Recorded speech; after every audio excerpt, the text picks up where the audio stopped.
Amém?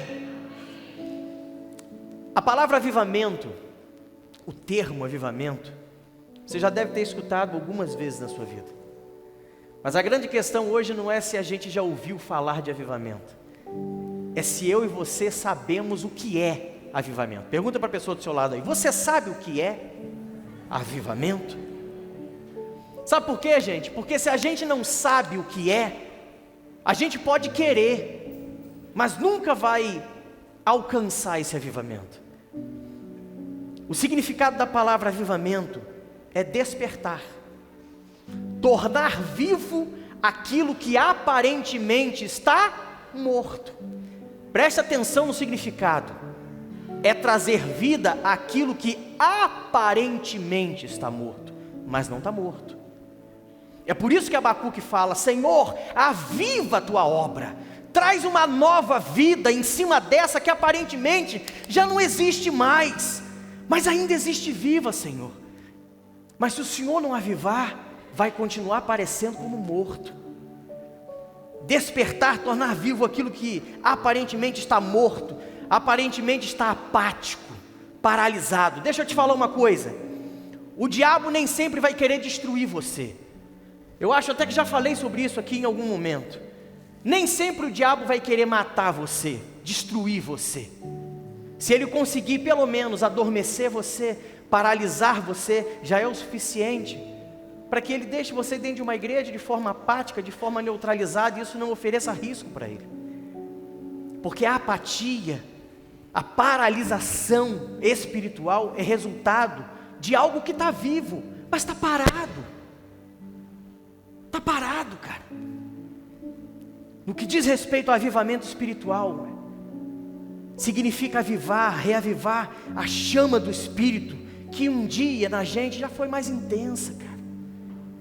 Nós estamos falando de uma chama que ainda está acesa dentro da gente, mas se a gente deixar de lado, vira brasa. Se a gente deixar de lado, a gente vai até dizer que está vivo, mas as pessoas não vão poder experimentar essa vida que existe na gente.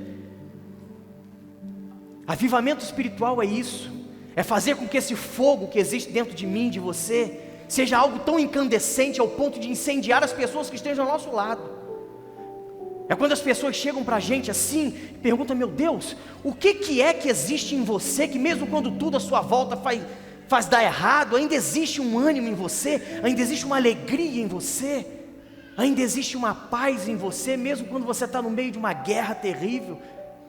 Sabe quando aquelas pessoas viram para a gente e falam assim: olha, eu admiro muito você, a sua força, eu admiro muito assim a sua habilidade, porque eu no seu lugar, eu não sei o que eu faria. Isso é um avivamento, que faz com que essa chama que existe dentro da gente, atraia a atenção das pessoas que estão à nossa volta. Os dois textos que a gente leu, falam sobre isso. Primeiro, a busca de um profeta por esse avivamento, porque estamos num tempo onde Israel estava apático espiritualmente, onde o povo do Senhor estava paralisado. O segundo texto é uma resposta de Deus, não a Abacuque, mas a Salomão, porque Salomão edifica o templo e ele decide consagrar aquele templo a Deus, e ele faz uma série de orações pedindo a Deus: faça isso, faça aquilo, receba assim. E aí Deus traz essa resposta para Salomão, fazendo uma promessa a Salomão que esse lugar, ao viver o avivamento de Deus, seria um lugar onde pessoas conheceriam o Deus verdadeiro, teriam a chance de ter dentro do seu coração a chama do Espírito Santo, sabe, ardendo dentro dela, e que toda oração que fosse feita nesse lugar seria respondida, independente de quem entrasse no templo, fosse judeu, fosse gentio, fosse samaritano, não, toda oração que fosse feita nesse lugar, que Deus responderia, para que as pessoas entrassem aqui e elas soubessem que existe aqui um Deus verdadeiro, que responde orações. Isso foi uma promessa, gente, que Deus fez. É isso que Deus tem para mim, é isso que Deus tem para você. A história da igreja conheceu muitos avivalistas. Vou te citar nomes aqui que possivelmente você já ouviu, você já leu a respeito desses homens. Homens como Moody, um dos maiores avivalistas que passaram pela história da igreja. Para você ter uma ideia, calcula-se que cerca de 500 mil pessoas se converteram através das pregações de Moody. Aí você pergunta para mim, quem era Moody? Moody era um professor de EBD. A gente pensa, não, possivelmente era um bispo, era um apóstolo, nada. Era um professor de escola bíblica dominical. Sabe como é que começou o ministério de Moody? Com 12 crianças. O camarada era professor de EBD e ainda lidava com crianças. 12 crianças, em poucos anos, eram 12 mil pessoas. O fator crucial aqui era Moody? Não. O fator determinante no ministério de Moody foi o Espírito Santo que ardia dentro dele e que arde dentro de você também. Homens como Charles Spurgeon, considerado até hoje como o príncipe dos pregadores, um professor de EBD da Inglaterra, gente. Você está vendo como é que EBD tem algo assim especial para nós? Era comum sinais e prodígios nas reuniões de Spurgeon, cara. Era comum as pessoas entrarem cegas e saírem enxergando. Pessoas entravam paralíticas e saíam andando. Mas o fator determinante não era Moody, não era Spurgeon, era a chama que ardia dentro dele, de um Espírito Santo que está dentro da gente. John Wesley, quem nunca ouviu falar de John Wesley? Começou o ministério, sabe como? Pregando em praças, uma pracinha daquela dali, como tem aqui em frente, em cima de caixote, porque não tinha púlpito. Colocava um caixote, subia em cima do caixote e começava a pregar o evangelho. A oração mais famosa de John Wesley: dá-me 100 homens, que nada temam senão a Deus, que nada mais odeiem senão o pecado, que nada mais busquem senão almas perdidas, e eu porei esse mundo em chamas. John Wesley colocou a Inglaterra em chamas, mas o problema de John Wesley não, era o Espírito Santo que ardia dentro de mim e de você, e que ardia nele também. Nós poderíamos falar de diversos avivamentos que a história conheceu, gente. O avivamento da Rua Azusa, que deu origem ao movimento pentecostal. O avivamento da África do Sul, o país de Gales. O avivamento da Coreia do Sul. Foram avivamentos que fizeram com que a igreja cristã vivesse em tempos extraordinários. Só que quando a gente olha para esses avivamentos, a gente percebe, eu não vou dizer para você algumas características, mas a gente percebe assim, alguns caminhos que esses homens trilharam, que essas igrejas trilharam, que as pessoas dessas nações trilharam, e que se a gente trilhar, o avivamento vem também, cara. Então se você perguntar para mim assim, pastor, são segredos? Se um dia foram segredos, hoje já não são mais, porque a Bíblia revelou. Mas eu posso te assegurar que são caminhos que a gente tem que seguir para poder viver um avivamento em Deus. Vamos lá. Quais são os segredos, os caminhos para um avivamento em Deus? Primeiro, fala comigo, humilhação e humildade. Esse é o primeiro caminho, o primeiro passo para a gente viver um avivamento em Deus. E por que humilhação e humildade? Porque humilhação é diferente de humildade. São duas coisas totalmente distintas, embora não tenham uma grande relação entre si. Humilhação é um ato resultante de um arrependimento. Quando eu reconheço que eu sou um pecador, quando eu reconheço que eu não sou a última Coca-Cola do deserto, que eu não sou tão bom assim, pelo contrário, eu sou um pecador que eu preciso, não é que eu mereço não, eu preciso da graça de Deus, eu preciso da misericórdia de Deus. E só existe uma forma de eu alcançar a graça, alcançar a misericórdia, me arrependendo dos meus pecados e me humilhando diante dele. Isso é humilhação.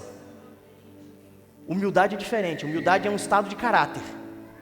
Quando eu entro num ato de humilhação, a minha natureza humana vai se tornando uma natureza humilde. O meu caráter, a minha consciência vai se tornando mais humilde. Então a humildade, ela me leva ao reconhecimento da necessidade que eu tenho de Deus. A humilhação é o ato que me leva a viver isso. Está dando para você entender? É por isso que a Bíblia fala que a soberba precede a queda. É por isso que a Bíblia fala que Deus rejeita os soberbos, mas dá graça aos humildes. Só existe um caminho para a gente começar a trilhar a busca por um avivamento, através da humilhação. através da humildade. Quantos jovens eu tenho aqui? Levanta a mão aí. Levanta a mão, pecador. Aí. Jovens, vocês estão numa fase que é uma das melhores da vida de vocês. Mas existe algo dentro da gente, no que diz respeito à natureza humana, que é a tal da autossuficiência. A gente tem uma péssima mania de achar que sabe tudo. A gente tem uma péssima mania de achar que é autossuficiente em si mesmo. A gente tem uma péssima mania como ser humano de achar que os outros estão errados. O mundo está errado e a gente está certo. E se tem uma fase onde essa autossuficiência é mais aflorada dentro da gente na juventude. Por que, pastor, que o senhor fala isso? Porque eu já fui jovem. Você pode não acreditar, mas eu já fui jovem. Eu já tive tanto cabelo quanto você. Eu já vesti calça rasgada também igual você. Eu também já tive vontade de pintar o cabelo de vermelho igual você. Eu sei do que eu estou falando. A gente, quando é jovem, a gente acha que o único jeito certo é o nosso. A gente acha que a nossa forma de pensar é a certa e é a única certa. Que o mundo inteiro está errado e só a gente está certo. Então preste atenção. Cuidado com a autossuficiência, porque ela te afasta da humildade. Ela te afasta da humilhação e te impede de viver um avivamento em Deus. E pior, além de te atrapalhar a viver um avivamento, tira de você a oportunidade de ser um instrumento dele. Porque mais importante do que a gente viver um avivamento é a gente levar pessoas a viver esse avivamento a partir daquilo que Deus fez na vida da gente. Foram o que esses homens fizeram. Esses homens viveram experiências únicas com Deus, mas essa experiência única que eles viveram não parou neles não. Eles colocaram isso para frente. Esse é o nosso desafio. Fugir da soberba, fugir do orgulho, fugir da autossuficiência e aprender esse caminho de humilhação e de humildade que nos leva em direção ao avivamento em Deus. Amém? Você quer viver um avivamento? Então se humilhe diante dele. Seja humilde. Faça como o filósofo Sócrates.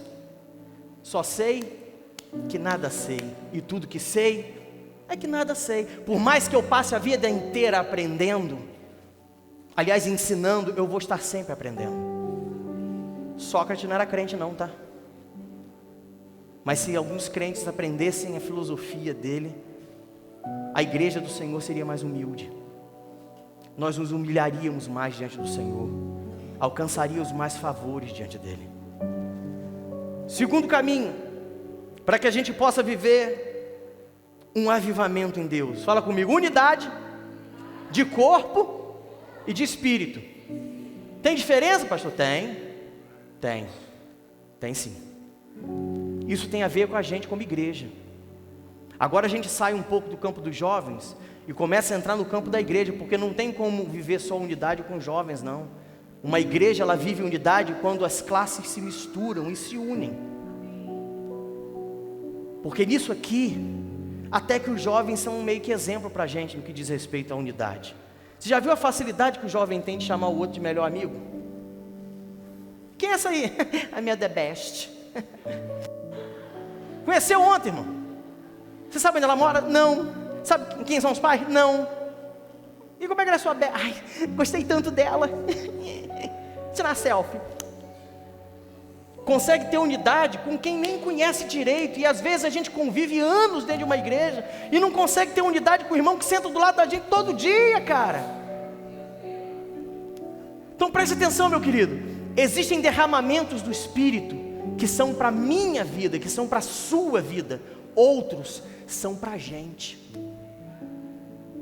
Então tem coisas que Deus vai fazer na sua vida, mas tem outras que para Deus fazer no meio da igreja, Ele precisa fazer na sua, quando todos nós fomos um.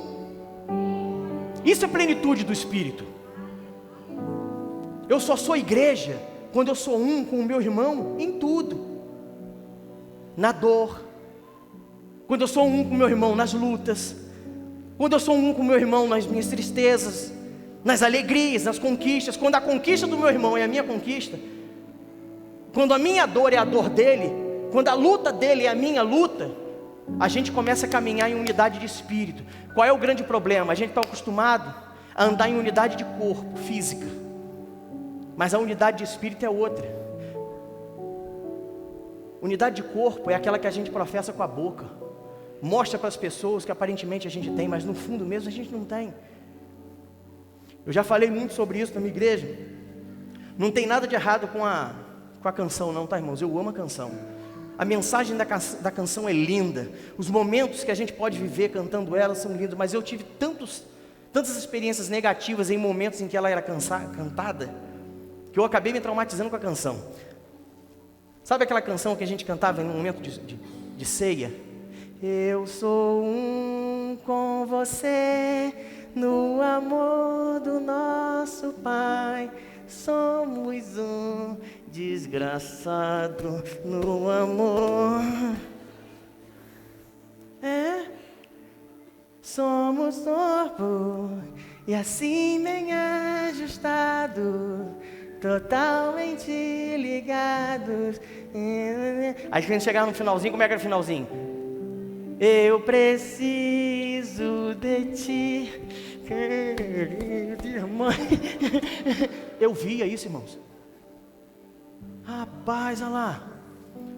A irmã fofoqueira que estava lá embaixo na sala falando da irmã, agora está dizendo que precisa dela. Ah, miserável. Olha lá, o camarada falando da mulher do outro lá, ó. Agora está dizendo que ama em Cristo Jesus. Somos um, trocou de cálice e tudo. Ah, feliz. Unidade de corpo, irmãos, é importante. Sabe por quê? Porque a unidade de corpo mostra para as pessoas o que a gente é. Jesus falou que quando nós nos amássemos uns aos outros e o mundo visse esse amor aqui dentro, que aí sim o mundo creria que ele é o Filho de Deus. Então a unidade de corpo, assim, física, visível, é importante, mas a essência não está nela, a essência está no de espírito, cara. Uma unidade que exceda os limites das palavras e seja algo autêntico, que chegue à unidade de espírito.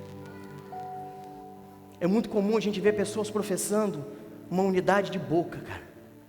Somos um! Somos um! Mas o irmão fica doente e ninguém visita, cara. Nós somos um! Mas aniversário do irmão a gente fica sabendo 3 dias depois.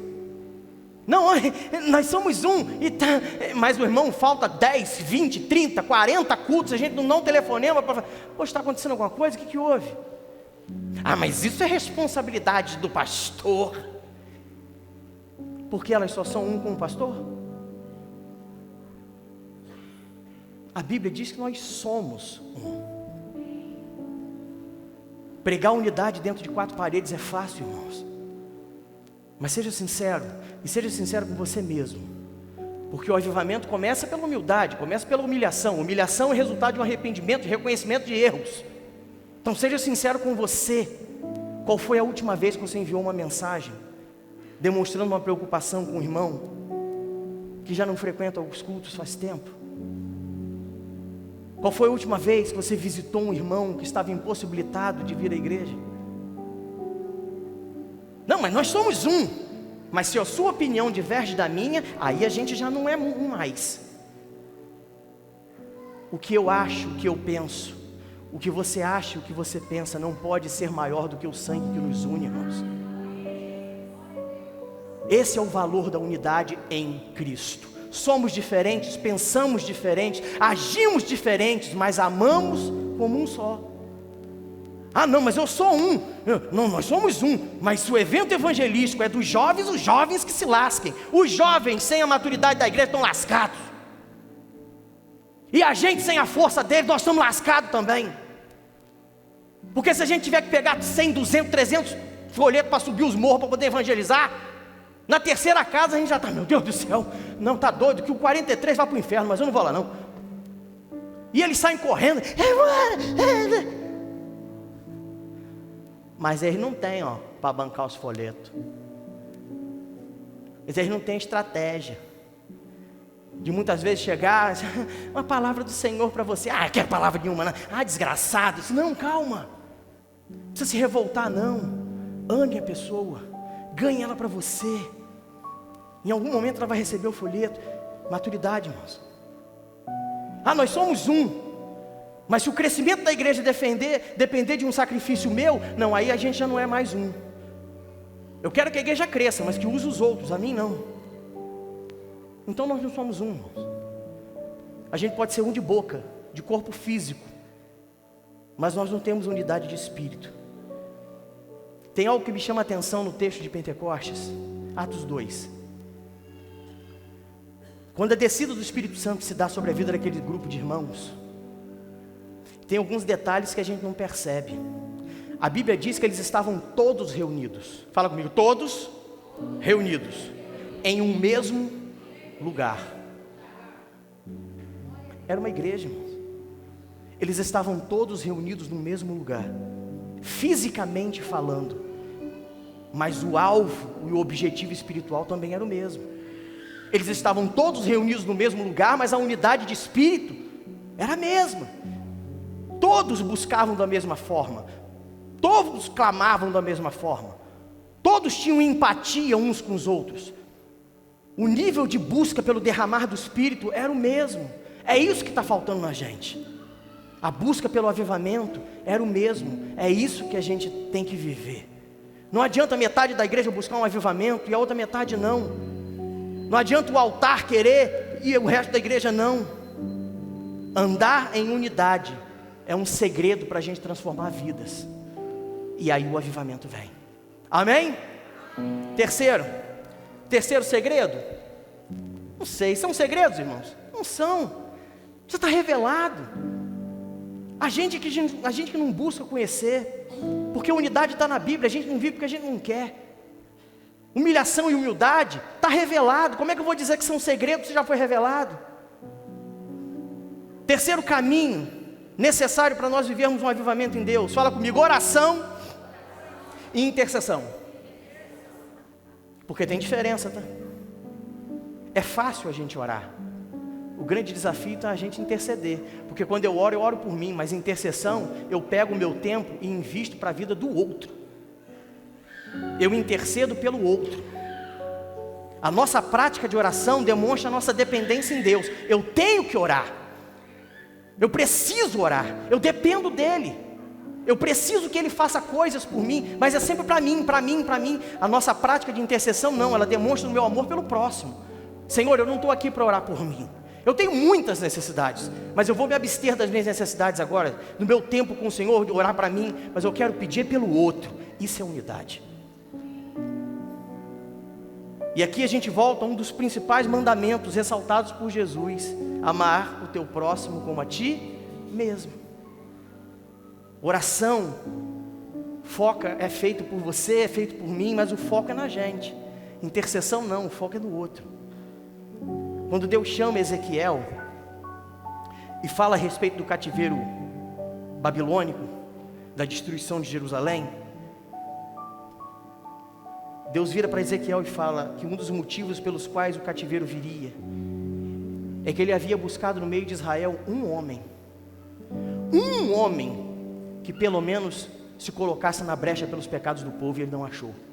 Ezequiel 22:30, e busquei dentre eles um homem que estivesse tapando o muro e estivesse na brecha perante mim por essa terra, para que eu não a destruísse, porém a ninguém achei. Ezequiel, não tem como eu impedir o cativeiro, porque nem eles clamam pela própria vida. Não há ninguém nessa nação que se coloque na brecha e se arrependa pelo povo. Nós precisamos orar mais, irmãos. Nós precisamos interceder mais. Quando a gente aprender a orar mais, quando a gente aprender a interceder mais, fica tranquilo, o avivamento vem. Nós temos uma prática na nossa igreja, que é o orar pelas cadeiras vazias. Deixa eu te dar uma dica. A partir de hoje, todo culto, ore por esse espaço vazio que está do seu lado, onde cabe uma pessoa, onde cabe um pai de família, onde cabe um jovem que poderia estar aqui ouvindo o que você está ouvindo, vivendo as experiências com Deus, mas está em algum lugar tentando tirar a vida. Em algum lugar, nesse espaço que cabe um casal aí do meu lado, do seu lado, existe um casal lá fora, acreditando que para o casamento não tem jeito mais, famílias sendo destruídas. Para cada cadeira vazia, existe uma alma. Cada espaço vazio tem um nome. O espaço que você está preenchendo tem o seu nome, sempre teve o seu nome. Se você chegou nessa igreja 1 ano atrás, há 2 anos atrás, há 3 anos atrás, esse espaço sempre teve o teu nome. Alguém orou para que esse espaço fosse preenchido, mas ainda existem outros espaços a preencher. É isso que a gente precisa, sabe? Viver essa unidade ao ponto da gente interceder por pessoas que a gente nem conhece. Senhor, eu não conheço o nome delas, mas eu sei que o Senhor pode trazer pessoas dos 4 cantos dessa cidade para viver o que um dia eu vivi com o Senhor. E isso nos leva ao 4º caminho para nós vivermos um avivamento em Deus. Fala comigo: paixão pelas almas perdidas. O 4º caminho para a gente como igreja viver um avivamento. Jovens, quer viver um avivamento? Ame os seus amigos. Se preocupe com os seus debestes. Se de fato o seu debeste está indo para o céu junto com você ou não. Se o seu debeste está precisando da sua ajuda ou não. Quem já participou de uma palestra com o Marcelo em escola, já vivenciou esse momento. Eu acho esse momento assim, um soco na boca do estômago de muita gente. Quando ele fala assim: se você está pensando em tirar a sua vida, se você se sente sozinho, fique de pé. Aí os jovens ficam. Se você é amigo dessa pessoa que ficou de pé, ou se você é melhor amigo, fique de pé. Aí um monte de gente fica de pé. Aí ele vai e vira: você não tem vergonha não? De você dizer que é amigo dessa pessoa, e o seu amigo quer se matar e você não sabe? Você diz que é amigo, mas essa pessoa está chorando e você nem sabe o porquê que ela está chorando. Que tipo de amigo você é? Irmãos, que tipo de igreja a gente tem se tornado? Se a gente consegue praticar amor só aqui dentro, mas a gente não ama a pessoa que está lá fora. Não são todos, graças a Deus. Mas grande parte da igreja hoje, irmãos, e quando eu falo igreja, igreja no Brasil, não está nem aí para as almas perdidas. Nós nos tornamos uma igreja egoísta, mas a gente quer pedir avivamento toda hora. Você quer ver como é que isso se dá de uma forma muito fácil para a gente entender? Pastor Márcio, sua esposa? Parabéns, glória a Deus. Seu esposo? Deus tenha misericórdia da sua vida. Brincando. Pastor, imagine que surge um projeto de um experimento científico, onde se precisam de pessoas para esse experimento científico. E o nome da sua esposa foi cotado, mas precisa da sua autorização. O senhor vai entregar a sua esposa para um experimento científico que é novo no momento, mas ainda não tem comprovação que pode dar certo, e ela corre o risco de morrer. E o médico que vai fazer, ele se formou agora 15 dias atrás, e ele vai operar a sua esposa, mas ele precisa da sua autorização. O senhor entregaria a vida da sua esposa nas mãos de um médico que o senhor não confiaria? Nas mãos de um experimento que não dá certo? Ou que você não tem garantia? Quantos pais eu tenho aqui? Quantos pais eu tenho aqui? Pais, mães, levanta a mão aí, pecador também. Você ama seu filho? Sim ou não? Não? Hã? Você ama seu filho? Você ama sua filha?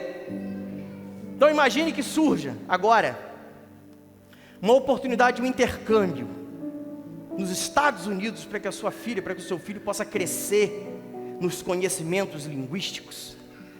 E esse intercâmbio vai enviar a sua filha, o seu filho, para uma casa lá nos Estados Unidos, onde vão tomar conta dela, vão tomar conta dele. Só que não existe a certeza se ela lá vai ser bem tratada, se ela vai ser bem cuidada, se ele vai ser bem tratado. Pelo contrário, já existem pesquisas a respeito daquela casa que dizem que as crianças apanham lá, que os jovens apanham, são maltratados e colocados em serviços forçados. Você autoriza seu filho a ir para lá? Sim ou não? Não? E o que é que faz a gente pensar que Jesus vai entregar nas mãos da gente as almas pelas quais Ele morreu, se a gente não amá-las? O que leva a gente a achar que Deus pode trazer um avivamento sobre uma igreja que não ama aquilo que é de mais precioso para Ele? Irmãos, Deus nos entregará as almas quando verem em nós o amor que fez com que Ele entregasse o Filho dele na cruz do Calvário por nós. Quando Deus olha para a gente e vê essa paixão pelas almas perdidas, o avivamento vem. O avivamento é uma consequência de algo que Jesus veja em nós e que esteja dentro dele também. A gente não entrega as pessoas que nos são preciosas para o perigo e acha que Deus tem que entregar na nossa mão se a gente não prova que as ama. Paixão pelas almas é algo que nos traz avivamento. Então preste atenção, humildade e humilhação. Fala comigo, humildade e humilhação. A gente precisa saber quem a gente é. Segundo, unidade de corpo e de espírito. Fala comigo, unidade de corpo e de espírito. A gente precisa ser um. Oração e intercessão. Fala comigo, oração e intercessão. A gente precisa falar com Deus a nosso respeito, mas também precisa aprender a falar com Deus a respeito do outro. E paixão pelas almas perdidas. Quando a gente aprender esses 4 caminhos, fique tranquilo, o avivamento vem. Amém? Amém ou não amém? Que o Senhor te abençoe grandemente nessa busca pelo avivamento. Eu queria terminar minha palavra proporcionando a você um ato de unidade. Queria que você, jovem, viesse aqui à frente. Todos os jovens, venham aqui à frente.